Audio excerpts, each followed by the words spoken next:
వెళుతున్నప్పుడు సత్యం వైపు నిలబడటమే తన బాధ్యతగా భావించి అన్యాయం మందబలంతో విర్రవీగుతున్నప్పుడు న్యాయానికి అండగా నిలబడటమే తన లక్ష్యంగా తలచి రాక్షసమూక రోడ్డుపై సైడ్ విహారం చేస్తుంటే సామాన్యుడికి అండగా నిలబడటానికి, మన ప్రాంతానికి అండగా నిలబడటానికి ఇక్కడికి విచ్చేసినటువంటి పెద్దలు నారా చంద్రబాబు నాయుడు గారికి స్వాగతం పలుకుతూ, సింహాన్ని ఎప్పుడైనా దగ్గరగా చూసావా జగన్ రెడ్డి? కోపంగా ఉన్న సింహం నుంచి వచ్చే శ్వాస ఎంత భయంకరంగా ఉంటుందో ఎప్పుడైనా ఇన్నావా జగన్ రెడ్డి? వేటకు సిద్ధంగా ఉన్న సింహాన్ని ఎప్పుడైనా చూసావా జగన్ రెడ్డి? నిన్ను వేటాడటానికి వస్తున్న ఆ సింహాన్ని చూస్తావా జగన్ రెడ్డి? పేదోడికి కడుపు నింపిన సింహం ఎవరు? రైతు బిడ్డను సాఫ్ట్వేర్ ఇంజనీర్ చేసిన సింహం ఎవరు? మన ప్రాంతంలో అందరినీ నీళ్లు తెచ్చిన ఆ సింహం ఎవరు? ఆ సింహ గర్జన విన్నామా? తెలుగుదేశం పార్టీ జాతీయ అధ్యక్షులు, వ్యక్తిగతంగా నాకు దైవ సమానులు పెద్దలని శ్రీ నారా చంద్రబాబు నాయుడు గారిని మాట్లాడవలసిందిగా కోరుకుంటున్నాం.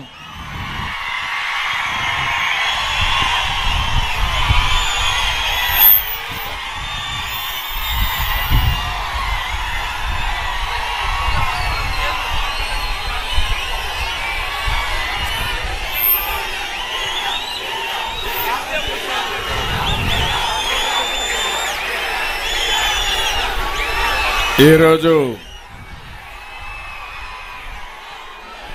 పీలేరులో కదిలిరా కార్యక్రమం ఇస్తే నా జీవితంలో ఎన్నోసార్లు పీలేరుకు వచ్చాను కానీ మొట్టమొదటిసారి ఇంత పెద్ద స్పందన చూస్తున్నాను. ఎటు చూసినా జనమే జనం. రోడ్డు మీద కూడా చూస్తున్నాను, రోడ్లన్నీ నిండిపోయినాయి. దారంతా కూడా రోడ్లన్నీ బ్లాక్ అయ్యే పరిస్థితి వచ్చింది. మీ ఉత్సాహం చూస్తా ఉంటే కదిలిరా అని పిలిస్తే పీలేరు మొత్తం స్తంభించబోయింది. ఈ అసమర్థ విధ్వంస ప్రభుత్వాన్ని ప్రశ్నించడానికి ప్రజలందరూ కూడా ఉద్యమంలో వచ్చారు. అవునా కాదా అని మిమ్మల్ని అడుగుతున్నా. ఈ జనాన్ని చూసి చెబుతున్నా, పీలేరు నుంచి చెబుతున్నా, జగన్ పని అయిపోయింది. జగన్ కి కౌంట్ డౌన్ ప్రారంభమైంది. ఇంకా 74 రోజులే.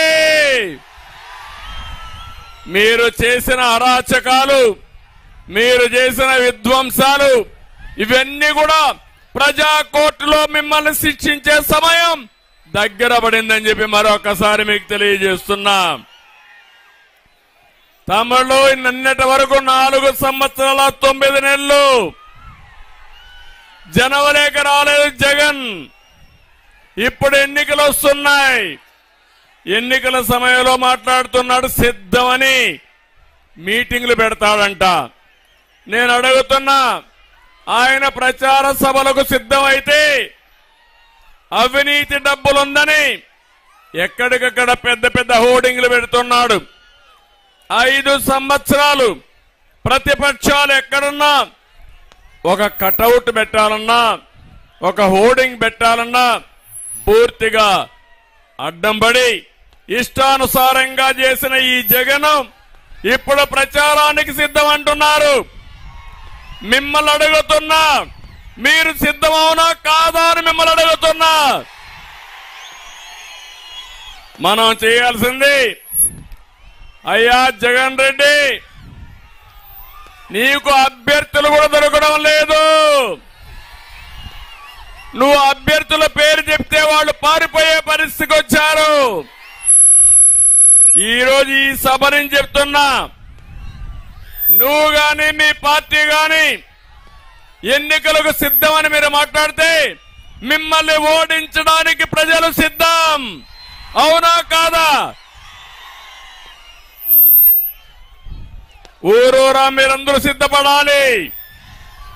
నేను అడుగుతున్నా మళ్ళా ఒకసారి, మేము సిద్ధంగా ఉన్నామంటే గట్టిగా చప్పట్లు కొట్టి చెప్పండి. విశాఖపట్నంలో మీటింగ్ పెడుతున్నాడు. పీలేరు నుంచి మీ మాటలు నిలబడాలి. మేము సిద్ధమని గట్టిగా చప్పట్లు కొట్టండి మరొక్కసారి.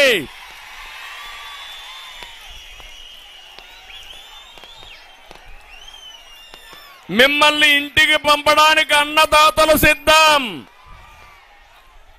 మిమ్మల్ని తరిమి కొట్టడానికి కసితో యువత సిద్ధంగా ఉన్నారు. మీ జెండా పాతి పెట్టడానికి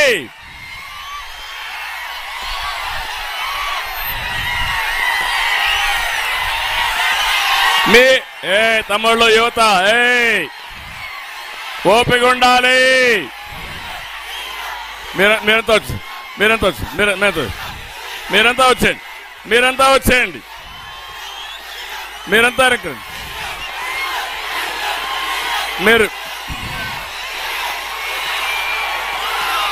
మీరు యువత కూర్చోండి. మీరంతా వచ్చేయండి. మీరంతా రండి. మీరంతా వచ్చేయండి. వాళ్ళేం కాదు. మీరంతా వచ్చేయండి. మీరంతా వచ్చేయండి. క్రమశిక్షణ ఉండాలి. కొంచెం వెనక్కి జరుపుకోవాలి. జెండాలు దించాలి. జెండాలు దించండి. తమ్ముళ్ళు జెండాలు దించు. జెండాలు దించాలి. జెండా దించాలి. వెనక వాళ్ళకు కనపడాలి. మీరు జెండాలు దించాలి. జెండాలు తమ్ముడు జెండా దించు. జెండా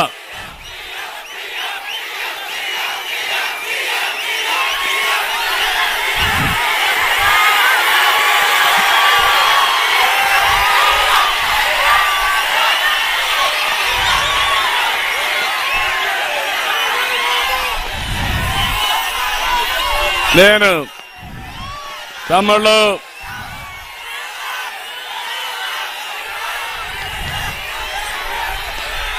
పెద్ద మీటింగు, మా తమ్ముళ్ళు సహకరించాలి.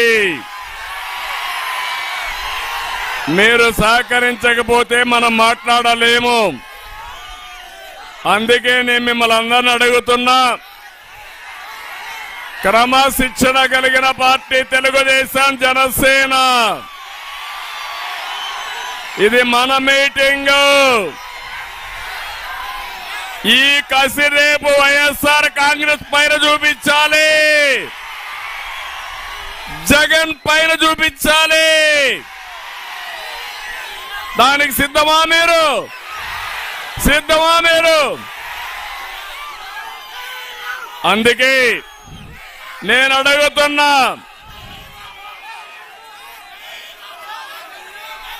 నీ అధికార హంభావాన్ని దించడానికి ప్రభుత్వ ఉద్యోగులు కూడా సిద్ధంగా ఉన్నారు. ఎన్నికల అనంతరం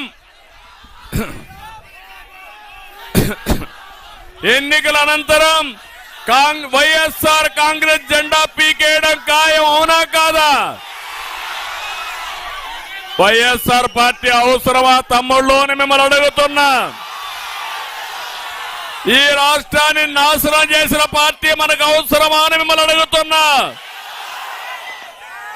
అందుకే చెప్తున్నా, వచ్చేది యుద్ధం, ప్రారంభమైంది యుద్ధం. ఈ యుద్ధానికి మేము సిద్ధం. మీరు సిద్ధమా అని అడుగుతున్నా. నేను సవాల్ చేసి చెప్తున్నా, వచ్చే కురుక్షేత్ర ధర్మ యుద్ధానికి మేము సిద్ధంగా ఉన్నాం. గెలుపు తెలుగుదేశం జనసేనది. ఒక విషయం మనం గుర్తుపెట్టుకుంటే 19 ఎన్నికల్లో ముద్దులు పెట్టాడు, బుగ్గలు నిమిరాడు, మీరంతా మోసపోయారు, ఓట్లేశారు.